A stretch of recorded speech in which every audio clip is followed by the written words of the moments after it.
Gracias, Pastor Saúl. Amén. Pueden tomar sus lugares y qué gusto me da estar aquí con ustedes en esta noche. Como hemos dicho muchas veces y lo puse en Facebook hoy, viajamos mucho por todo el mundo y muchas veces nos preguntan, ¿cuál es su lugar favorito? Y es difícil decir porque vamos a muchos lugares. El pastor Omar vive en un lugar lindísimo, a Patagonia de Argentina, pero Vallarta sigue muy arriba en mi lista de lugares favoritos. Por favor, no lo diga a los de Mundo de Fe en Cancún y Playa del Carmen, pero ellos yo creo que ya lo saben.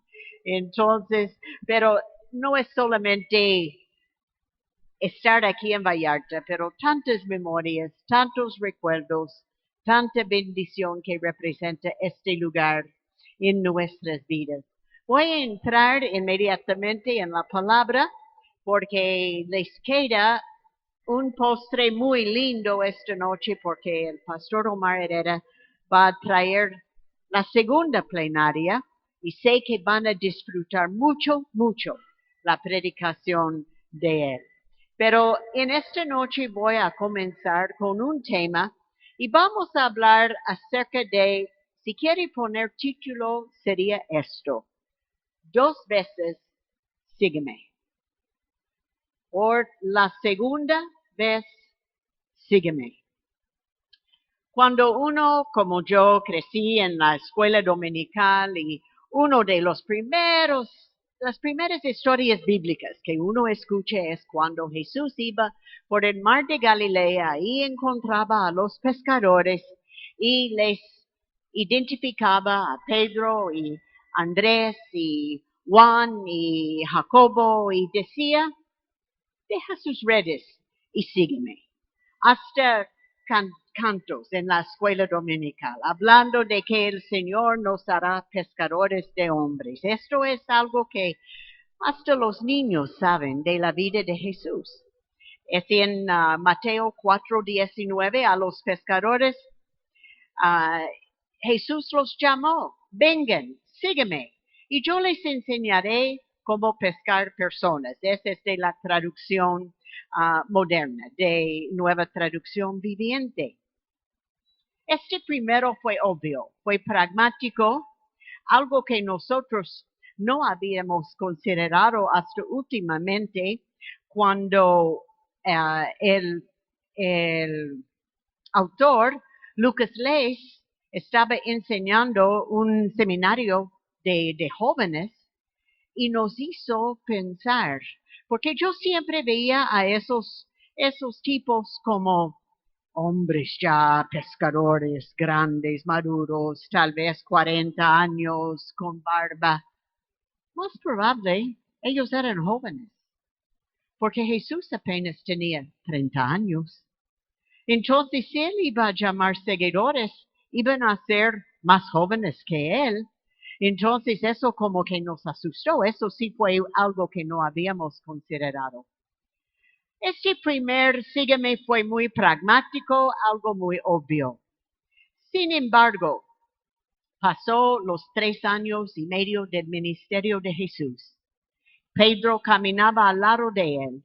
Pedro muchas veces decía cosas como tonteras que Jesús le tenía que reprender. Él ya había sido enseñado por el maestro. Él ya estaba captando lo que Jesús quería decir con ser un seguidor de él. Y él lo había negado 3 veces. Pero llegamos a capítulo 21 de Juan. El primer vez fue obvio, pero esta vez lo que decía Jesús a Pedro tenía mucho más peso, mucho más significado. Antes de decir este verso 19, Jesús tenía que establecer el amor de Pedro hacia él, porque él lo había negado unos días antes. Jesús lo encuentra nuevamente en el mismo lugar Ahí estaba pescando Pedro, ya decepcionado con sí mismo por haber negado al Señor. Jesús está ahí en la orilla y Pedro viene de pescar, lo reconoce desde lejos, llega a él y Jesús le pregunta, ahora 3 veces le pregunta, Pedro, ¿me amas? Sí, Señor, lo sabe. Pedro, ¿de veras me amas? Señor, ya le dije que sí. Pedro, ¿me amas? Y seguramente un poco ya impaciente, tal vez aún contando 3 veces, igual que las veces que negué al Señor. Y él afirmó su amor para el Señor. Y en el verso 19 de capítulo 21, Jesús dijo eso para darle a conocer de qué tipo, el tipo de muerte con la que Pedro glorificaría a Dios. Ahora él está hablando de la muerte, de cómo Pedro iba a dar su vida por su entrega y su amor para el Señor. Y ahora entonces Jesús le dijo, sígueme. ¿Captó la diferencia? La primera vez era una novedad seguir al Señor. Esta vez, él ya sabe. Ya aún Jesús ha explicado con qué tipo de muerte Pedro iba a glorificarlo. Y ahora le dice, sígueme. Mucho más peso, requería mucho más madurez que en la primera vez que con gozo comenzaba a seguirle. Bueno, hace unos años en una conferencia alguien compartió un poema que yo he usado muchas veces en mi vida. Lo he compartido y lo he aplicado a mi propia vida. Tuve que traducirlo del inglés, pero tiene este sentido. Yo dije al hombre en la puerta, deme una luz para salir a lo no conocido. Él respondió, salga en la oscuridad y pon su mano en la mano de Dios. Le será mejor que una luz y más seguro que un camino conocido. Lo voy a repetir, es profundo. Yo dije al hombre en la puerta, deme una luz para salir en lo no conocido. Es lo primero que haríamos. Si estamos saliendo en la oscuridad y no hay luz, uno dice, ¿dónde hay una lámpara? ¿Por qué? Porque uno quiere ver el camino, uno quiere identificar el peligro, uno quiere saber a dónde va. Pero él respondió, salga en la oscuridad. No se preocupe por la luz. Pon su mano en la mano de Dios y le será mejor que una luz y más seguro que un camino conocido. Uno se siente muy cómodo en el camino conocido. Yo sé a dónde voy, yo entiendo, yo he estado aquí antes, yo sé, yo estoy bien, me siento bien, segura. Pero ¿sabe qué? Aún en la oscuridad, con su mano en la mano de Dios, está más seguro que en el camino conocido, porque Él es nuestro Dios y requiere esta clase de confianza en Él, esta fe en Él, para decir esa segunda, sígame. Porque a veces Él no nos dice por dónde lo tenemos que seguir. Pero cuando uno puede decir sin saber qué implica, a dónde va a ir, sí, Señor, yo le sigo el resto de mi vida. Donde quiere llevarme, lo que quiere pedir de mí, donde quiere que yo sirva en tu reino. Y yo no estoy hablando solamente a pastores en esta noche. Yo sé que muchos están diciendo, pues eso sí es para los que dan su vida de tiempo completo en el ministerio, los que tienen su llamado. Miren, mis hermanos, todos nosotros tenemos un propósito de parte de Dios en la vida. Lo que usted hace en el día de trabajo, lo cual todos deben de hacer porque es importante proveer para su familia. Pero eso es para proveer para su familia. La verdadera realidad en su vida es lo que hace para el reino de Dios. Y eso aún puede hacer en su lugar de trabajo, de estudio, en casa, donde quiere que esté. Señor, guíame, yo le quiero servir, aún en el trabajo. Señor, deme oportunidad de compartir, de testificar, de mostrar bondad, de servir, pues, de engrandecer el reino de Dios. Señor, aquí estoy con ese segundo nivel de entrega y de sígueme. Uno solo entiende esto.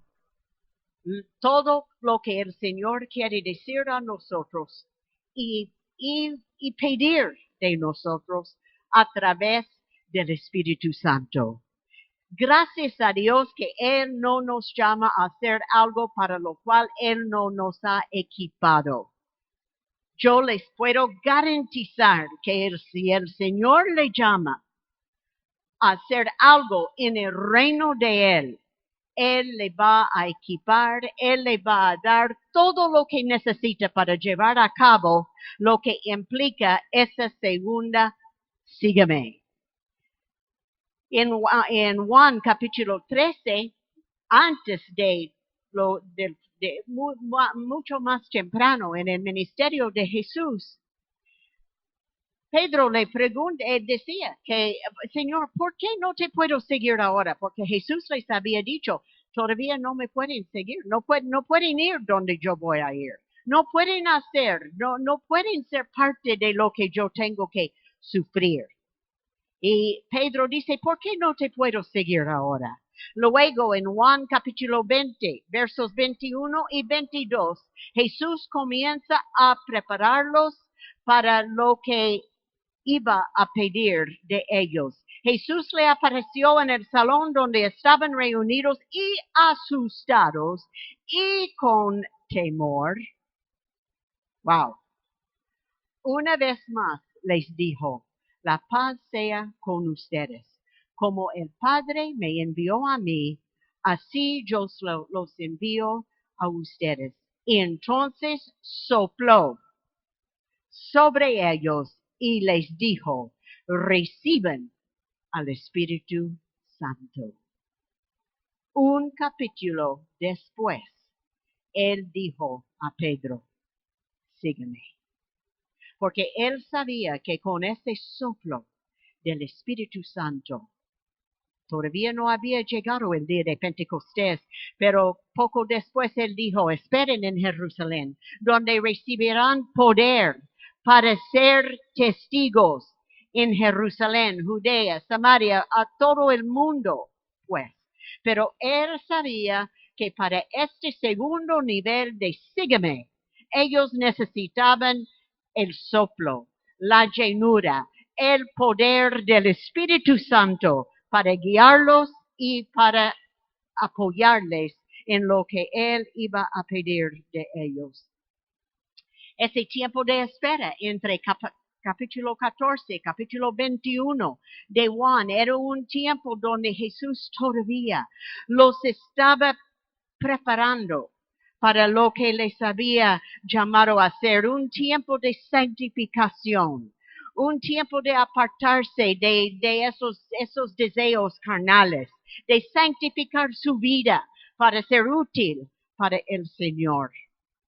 Algo escuchamos este año, sin duda ustedes escucharon del pastor misionero Andrés Brunson, que en Turquía estaba encarcelado por 2 años porque por predicar el evangelio y claro por asuntos políticos, pero aprovecharon. Y él fue un misionero ahí por 20 años en Turquía. Tuvimos la no solamente oportunidad, bendición de escucharlo en México. Fue su primera vez de predicar después de salir de la cárcel en Turquía. Y él había sufrido esos 2 años, había estado aún en unos días solo.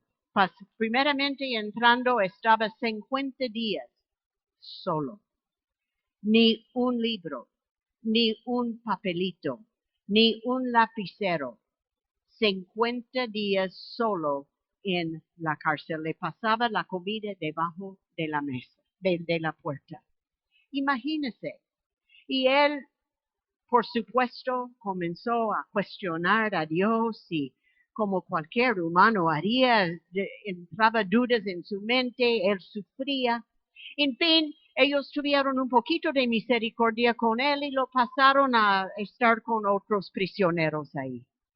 Pero acercando el final de los 2 años, hubo un pleito entre Turquía y los Estados Unidos, él es americano, y de capricho ellos decidieron meterlo nuevamente a solos. Y en ese tiempo, antes, habían comenzado a darle por lo menos medicamento para que no se deprimiera tanto y ayudarle un poquito para mantener su equilibrio. Pero en ese capricho, cuando decidieron meterlo a solos otra vez, no solamente lo metieron ahí, pero de inmediatamente le quitaron el medicamento. Esos medicamentos uno no puede dejar de tomar inmediatamente, así uno tiene que ir poco a poco desacostumbrándose a esas medicinas. Entonces él estaba ahí sufriendo, su mente como engañándolo seguramente, y él con un enojo y quería abrir su boca y hasta maldecir al Señor. Pero él dijo que cuando abrió su boca a maldecir al Señor, lo único que salía de su boca fue, Señor, te amo. Señor, tú eres mi Dios. Señor, tú eres fiel. ¿Por qué? Porque en su alma él sabía lo que creía. En su alma y en su corazón él se había entregado al Señor y eso ganaba aún a la carne, a lo físico que estaba sufriendo tanto. Sí, tremendo.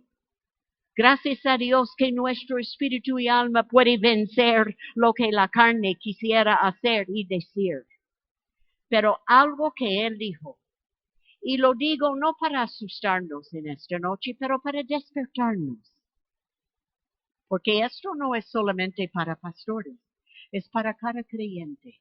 Él dijo, la iglesia, y ustedes son la iglesia. Él dijo, la iglesia no está lista. No está preparada para lo que viene en nuestro contra. Y yo sé que él hablaba la verdad, porque hermanos, donde quiera que vayamos en el mundo, los cristianos están asustados bajo cierto ataque. Somos la minoría. El pecado abunda. Los planes de los que quisiera destruir cada valor cristiano, ellos están marchando con fuerza. Pero eso no cambia estas palabras del Señor. Sígueme. Con la entrega, la seriedad de ya sabemos. Ya no somos nuevos. Ya no somos recién convertidos. Ya hemos sido discipulados. Ya nos hemos entregado. Y Señor, estamos listos para aceptar esa segunda vez. Sígueme. Sabiendo lo que implica, pero Señor, cuente conmigo. Aquí estoy. Amén. Los veo un poquito asustados. Ustedes ya me conocen. Yo no doy la palabra así, muy suave. Pero quiero retarlos porque yo sé que la mejor vida, y ya he vivido unos años, aquí estoy nuevamente con mi querida amiga, la pastora Raquel. Ustedes saben que ella ha sido mi amiga por 31 años. Cuando comenzamos a llegar aquí éramos madres de adolescentes. Ahora ella es abuela 11 veces y yo 9. Ya no somos tan jóvenes, pero estoy segura que ella sigue con la misma entrega que he vivido yo, porque no somos nuevos, pero podemos decir las dos. Vale la pena la vida cristiana. Vale la pena la vida entregada. No tenga temor en aceptar esta segunda. Sígame. Sacrificio vivo. Sacrificio vivo. ¿Es su vida un sacrificio vivo? Como la vida de Isaac, cuando Abraham lo puso sobre el altar, estaba todavía vivo. Dios intervino y no tuvo que matarlo a Abraham. Pero eso es un símbolo de lo que nosotros debemos de pensar cuando dicen en Romanos 12:1, presentéis vuestro cuerpo en sacrificio vivo, santo, agradable al Señor, lo cual es vuestro culto racional. Segunda vez, sígueme. Dios no nos pide este sacrificio solo por el mero hecho de pedirlo. Él no está jugando con nosotros, pero es para lograr la verdadera vida en Él. Vale la pena la vida sacrificada al Señor. Requiere la obra del Espíritu Santo, como dije en el inicio, no solamente para el poder que eso representa en nuestras vidas, pero también para lo que hace la obra del Espíritu Santo en nosotros para prepararnos para ser siervos útiles para el Señor. Parte de esto es lo que decía Andrés Bronson cuando él dijo, la iglesia no está preparada. Lamentablemente es una iglesia muy light el día de hoy.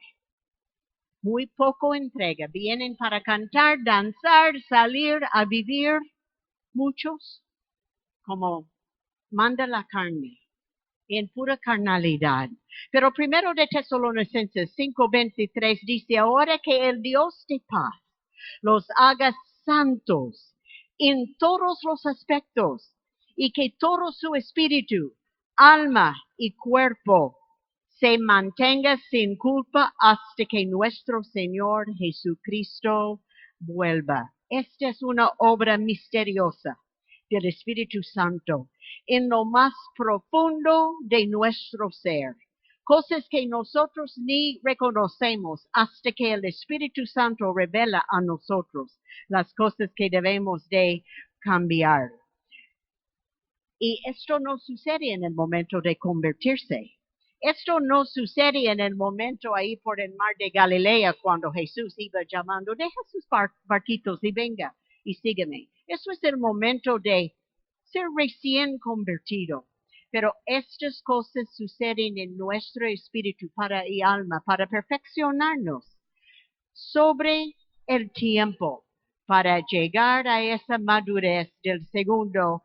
Sígueme. Es cuando el Señor se mete en los lugares más ocultos de nuestro ser para limpiar envidia, pereza, soberbia, estas cosas que no nos permiten entrar en esa presencia tan profunda y preciosa de nuestro Señor. ¿Dónde voy? ¿Qué hago con este sígueme?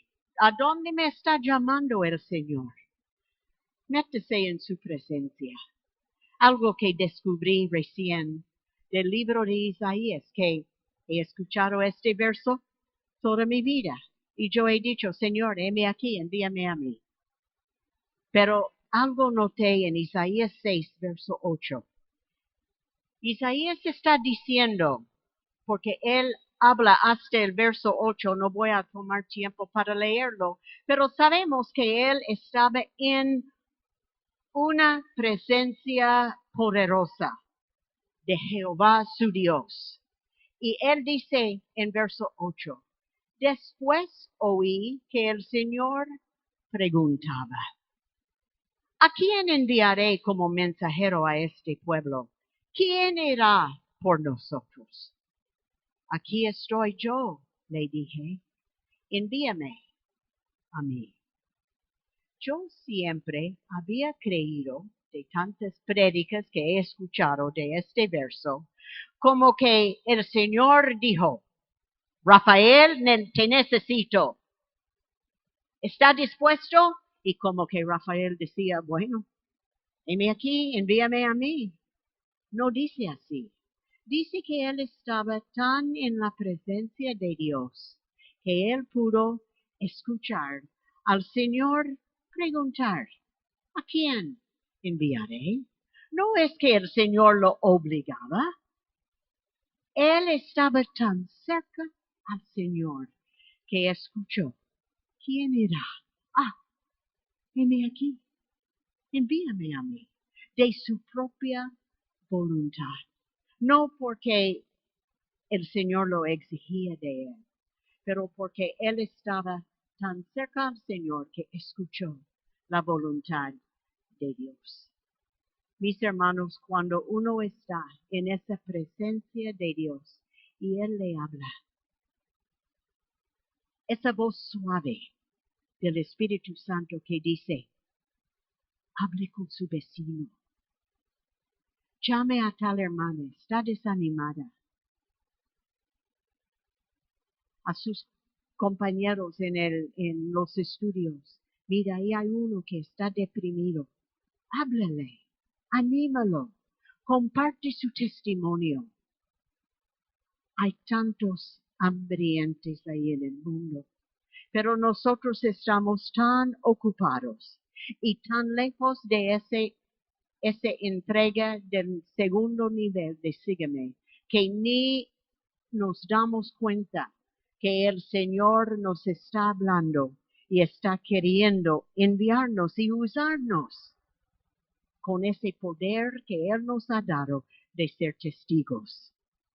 Piensa en este momento.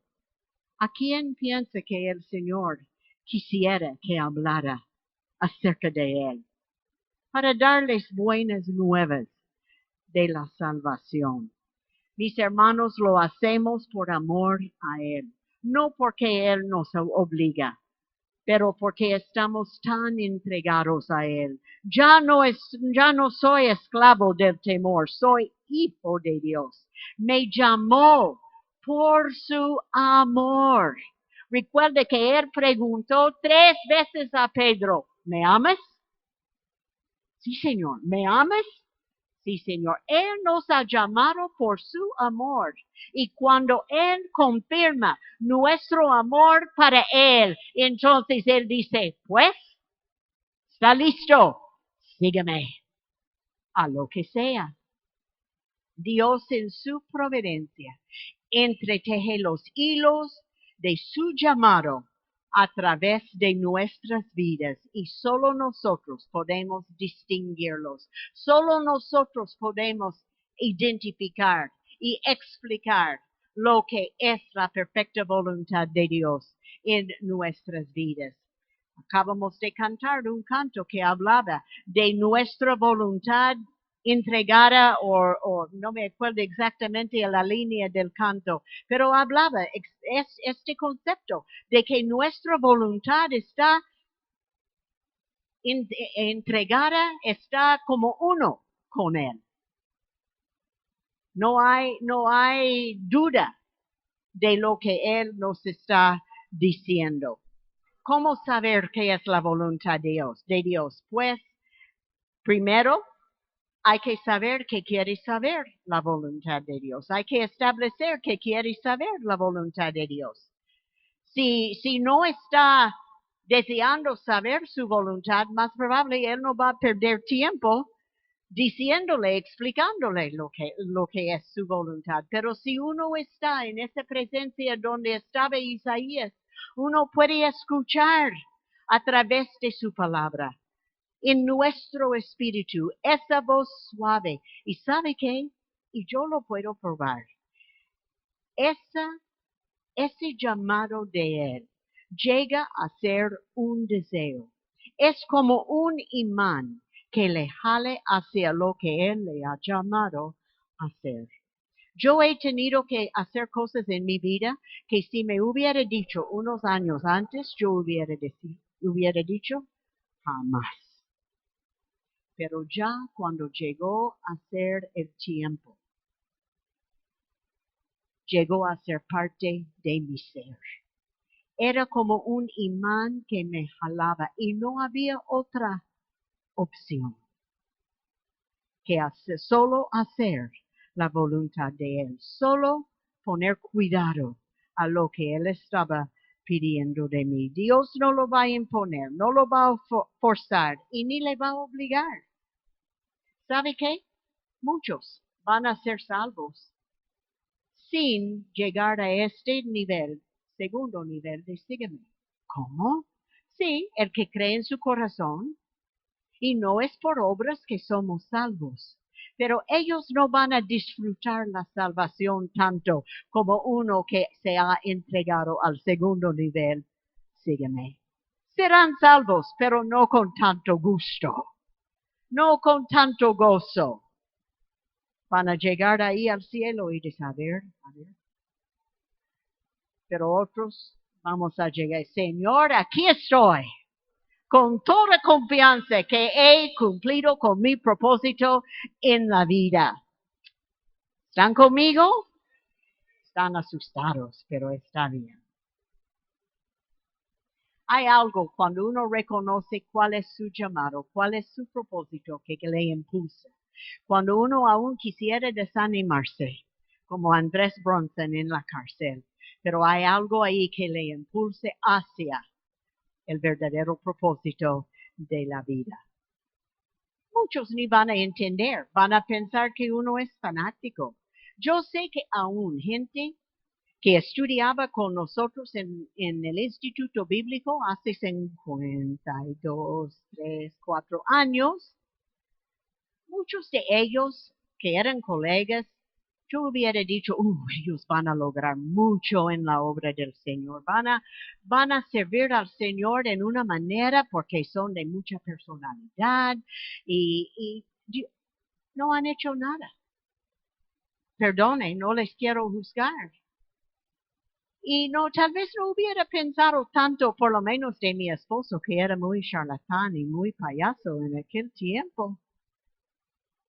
Pero mira lo que ha hecho el Señor. ¿Por qué?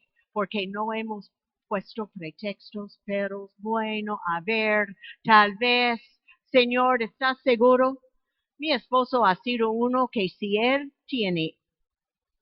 escucha una voz que apenas se puede oír, ha sido dispuesto a hacer la voluntad de Dios. Y gracias a Dios yo he tenido la dicha de acompañarle por 51 años en estas aventuras a las cuales Él nos ha llamado.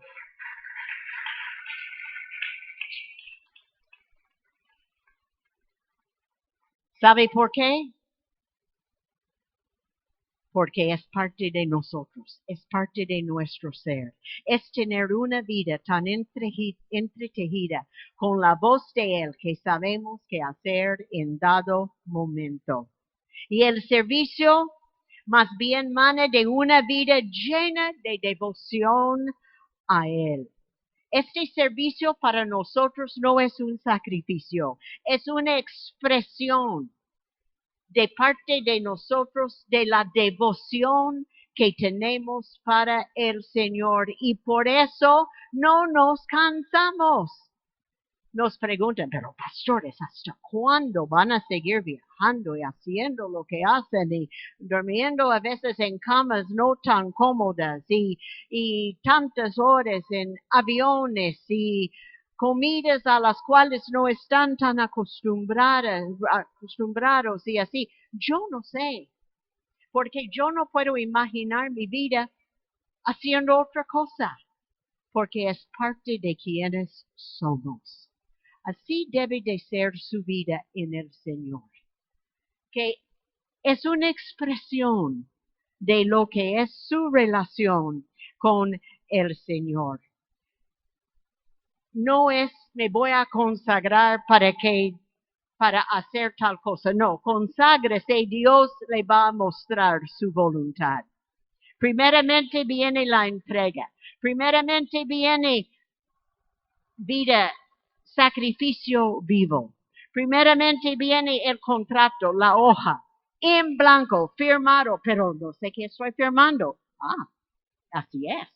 No sabe qué está firmando, pero lo que sea, Señor, ya firmé, ya estoy comprometida hasta el segundo nivel de sígueme. Y el servicio, esto es muy importante, el servicio a Dios nunca debe de competir con su devoción a Dios. Nace de nuestra devoción a Él. Mis hermanos, es más fácil servir al Señor que vivir una vida derramada a Él. Mucho se hace por obras. Mucho se hace, es que me nombraron a hacer tal cosa. Me nombraron a trabajar con los niños. ¿Lo hace porque fue nombrado? ¿O está sirviendo con los niños en la iglesia porque es parte de su devoción al Señor? No es solo servir por servir. Es servir como parte, servicio que nace de su devoción al Señor. Así va a ser más efectivo en lo que hace para el Señor. Si viene de una vida consagrada, no sirviendo por servir, pero sirviendo de devoción a Él. Es Isaías 50. ¿Recuerda el poema que yo les leí en el inicio? Interesante que en Isaías capítulo 50 encontré unos dos versos que van con ese poema. Entre ustedes, versos 10 y 11, entre ustedes, ¿quién teme al Señor y obedece a su siervo? Si caminan en tinieblas, sin un solo rayo de luz. Recuerda que en el poema salía en la oscuridad y pedía lámpara. Bueno, esto dice, si caminan en tinieblas sin un solo rayo de luz, confíen en el Señor y dependen de su Dios. Pero tengan cuidado ustedes que viven en su propia luz y que se calienten en su propia fogata. Esta es la recompensa que recibirán de mí. Pronto caerán en gran tormenta. No vale la pena caminar en su propia luz.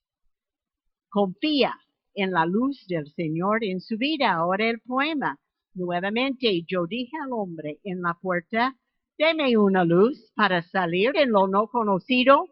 Él respondió, salga en la oscuridad y pon su mano en la mano de Dios. Le será mejor que una luz y más seguro que un camino conocido. Esta entrega va a incomodar a otros. Algunos de sus amigos van a decir, ya se hizo fanático, ya se hizo radical, no es para tanto. Sí es para tanto, así es la vida cristiana más victoriosa. Es para tanto. Lamentablemente, a veces con el tiempo, se apaga ese gozo que uno tenía al conocer al Señor. En vez de apagar, debe de aumentar el gozo. En Jeremías, creo que es, aquí no veo. Recuerda que ansiosa, no veo qué capítulo fue, pero es el profeta Jeremías. Recuerda que ansiosa estabas por complacerme cuando eras una joven recién casada, como me amabas y me seguías aún a través de lugares desolados. Cuando uno está enamorado y el novio dice, vamos a tal lugar, uno, pues por estar con mi novio, yo voy. No hago muchas preguntas. Vamos. ¿Cómo estamos con el Señor? ¿Todavía tan enamorados? Como para decir, bueno, Señor, donde sea, ahí iré porque voy contigo.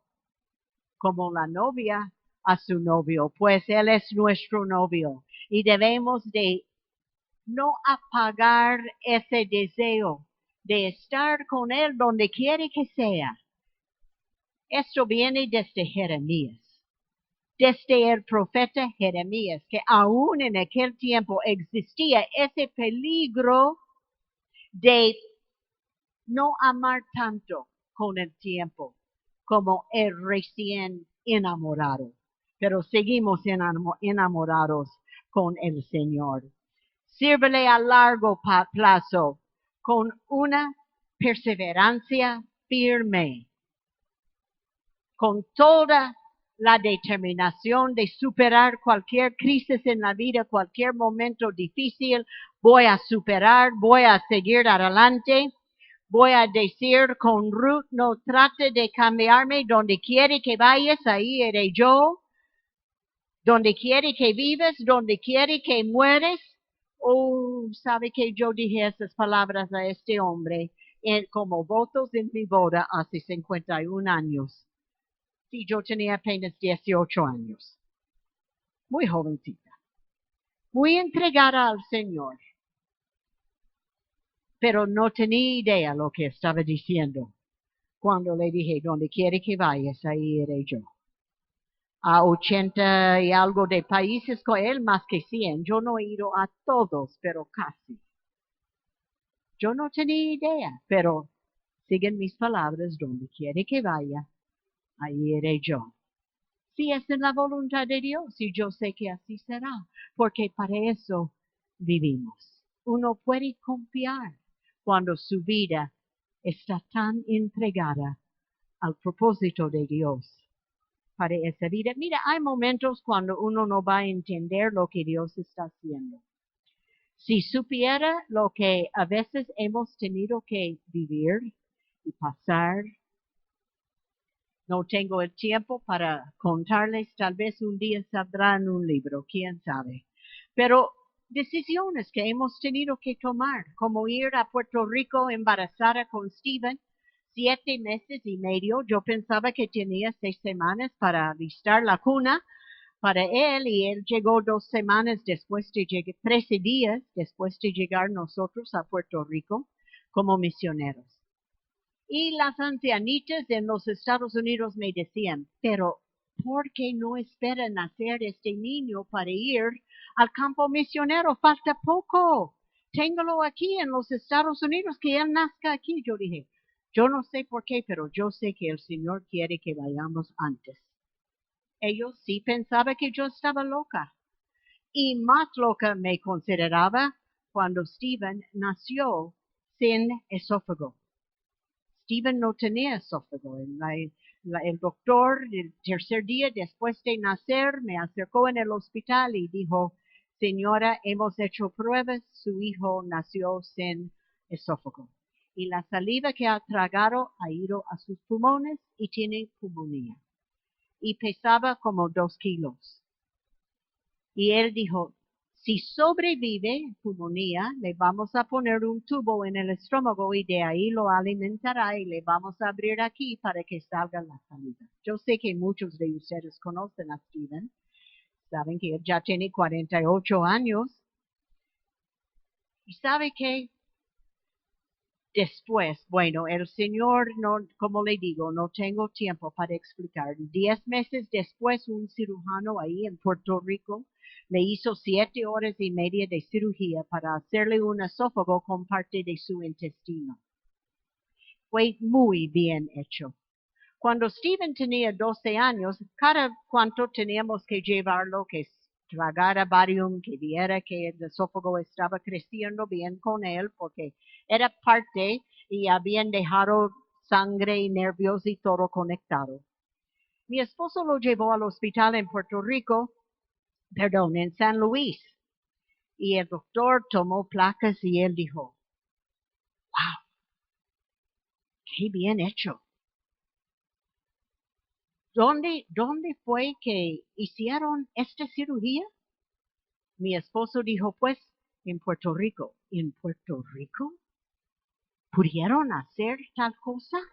Mi esposo dijo, sí, un doctor Pablo Rodríguez Millán. Ese doctor dijo, con razón.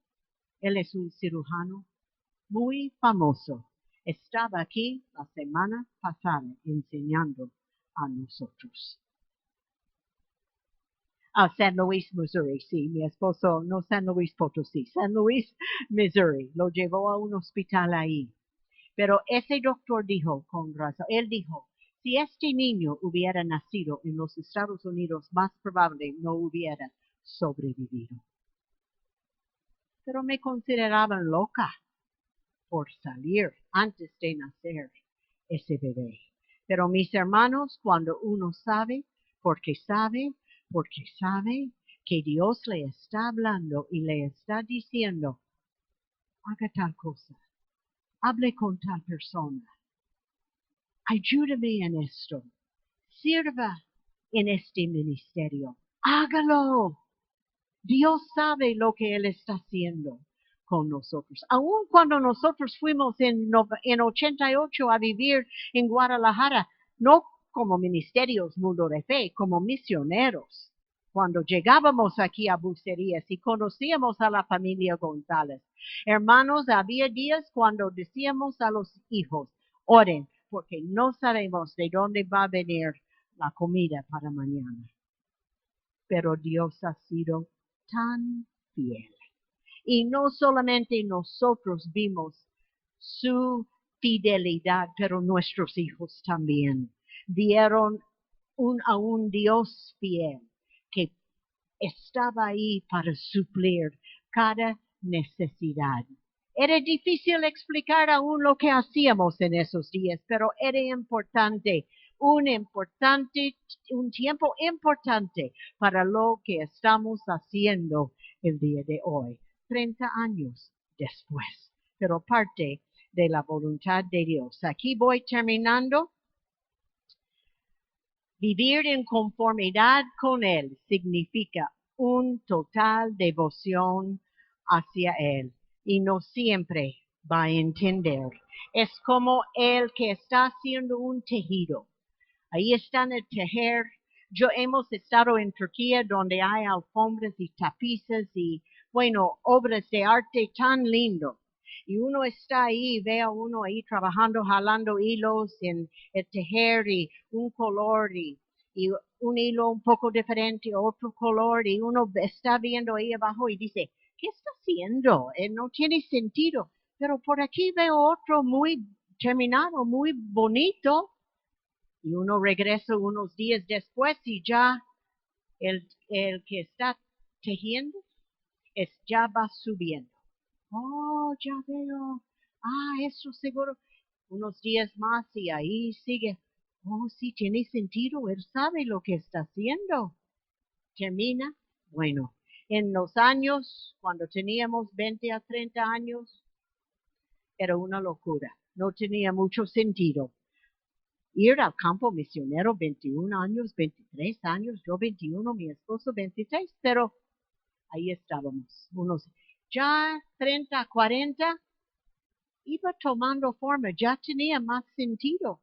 En la vida, 40 a 50, ya sabemos quiénes son ellos y qué el propósito de Dios. 50 a 60, ya, sí, mira la vida, cómo lo que Dios ha hecho.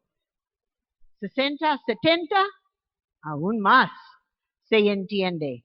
De 70 para arriba, vamos a ver lo que quiere hacer el Señor, pero lo que sea, yo sé que va a terminar bien lindo, porque Él es el Maestro. Él sabe lo que Él está haciendo cada momento, cada paso, a cada cosa que Él nos llama.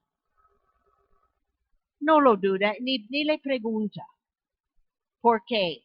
¿Por qué esto, Señor? No le pregunta, porque Él no le va a decir. Él no le va a explicar. Él simplemente va a decir, sígueme. Sígueme. Yo sé lo que estoy haciendo. Y va a vivir una vida de sorpresas, de intervención de Dios y una vida victoriosa. Que el Señor les bendiga en esta tarde.